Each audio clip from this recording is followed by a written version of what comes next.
Eto guys, may nakita nga pala tayong malaking talaba nakadikit sa patay ng kahoy ng mangrove.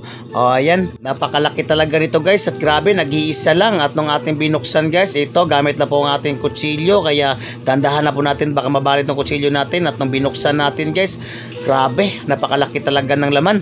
O ayan guys, sobrang laki talaga ng laman. Grabe, napakasarap nito. Kaya dali-dali na rin natin itong imumukbang. Katapos natin siyang linisan guys, ito na nga pala yung resulta. Napakalaki talaga. Kaya lagyan na natin ito ng suka. Ito nga pala yung suka natin na maanghang na maraming sili. Kaya suka dato puti lang po yung gamit natin kasi wala na po tayong suka tuba. Kaya ito na lang po ginagamit natin. Ayan, may sili pa nakasama guys. Kaya napakasarap talaga nito.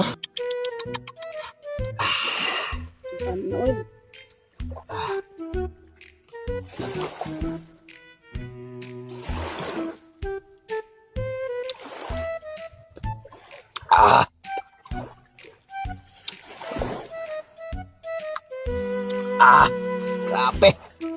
Sobrang sarap. Lami kayo. Gusto kita nun.